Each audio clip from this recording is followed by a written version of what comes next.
मराठी भाषा सक्तीचा मुद्दा तापलेला असतानाच राज्य सरकारनं रिक्षा आणि टॅक्सी ड्रायव्हरसाठी मुदतवाढ देण्याचा निर्णय जाहीर केला। यानंतर मनसे अध्यक्ष राज ठाकरे यांनी मंत्री प्रताप सरनाईक यांच्यासह महायुती सरकार विरोधात तोफ डागली। मराठी बोलणार नाही हे सांगायची हिंमत कशी होते? मराठीला विरोध करणाऱ्या चालकांचे परवाने रद्द करा, अशा शब्दात राज ठाकरे यांनी आगपाकड केली होती।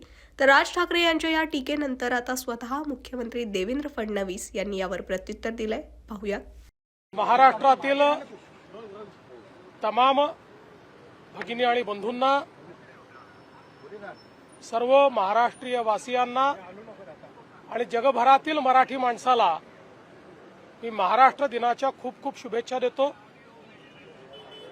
छत्रपती शिवरायांच्या पुनीत स्पर्शाने पावन झालेला महाराष्ट्र, स्वराज्य आणि सुराज्य हा संदेश ज्या मातीने दिला तो हा महाराष्ट्र, थोर समाज सुधारकांनी ज्या ठिकाणी सुधारणेचं आंदोलन चालवलं तो हा महाराष्ट्र, भक्ती संप्रदायाच्या माध्यमातून जिथे भक्तीचा एक अखंड मेळा तयार झाला तो हा महाराष्ट्र, आणि अर्थातच 106 हुतात्म्यांच्या बलिदानानंतर तयार झालेला हा महाराष्ट्र, आणि आज जगातली 30वी अर्थव्यवस्था असलेला हा महाराष्ट्र, देशाचं पॉवर हाऊस असलेला हा महाराष्ट्र, देशाचं ग्रोथ इंजिन असलेला हा महाराष्ट्र अशा पद्धतीनं सातत्याने देशाला दिशा देतो आहे। आणि आपण महाराष्ट्र गीतात म्हणतो, दिल्लीचेही तख्त राखितो महाराष्ट्र माझा, हे गेले अनेक वर्ष, शेकडो वर्ष महाराष्ट्रानं दाखवून दिलेलं आहे। आणि म्हणूनच महाराष्ट्र दिन आपल्या सगळ्यांकरता एक अत्यंत महत्त्वाचा दिवस आहे। मी पुन्हा एकदा सर्वांना महाराष्ट्र दिनाच्या शुभेच्छा देतो। आज कामगार दिवस देखील आहे। लोकशाहीर अण्णाभाऊ साठेंनी सांगितलं होतं, पृथ्वी शेषनागाच्या डोक्यावर नाही तर कामगाराच्या तळहातावर असते।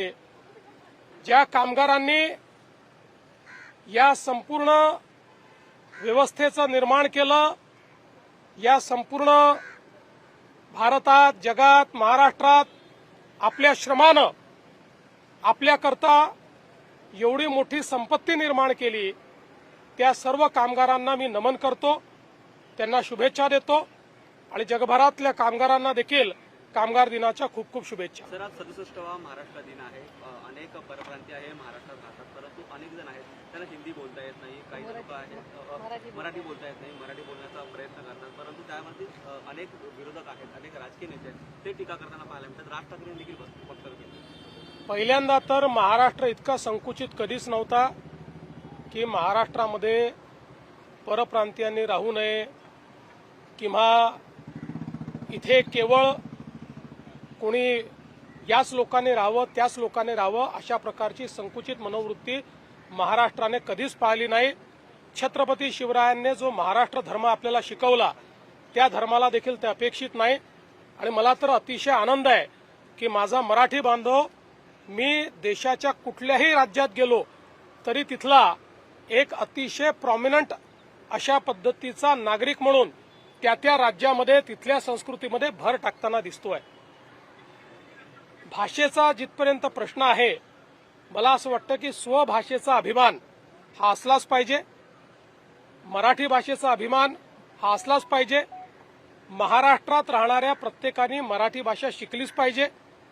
आणि मला निश्चितपणे असं वाटतं की जे जे लोक या महाराष्ट्रात वास्तव्याला आहेत ते मराठी भाषा शिकण्याचा प्रयत्न करतील, जे शिकले नाही आहेत त्यांना शिकवण्याचा प्रयत्न आम्ही करू।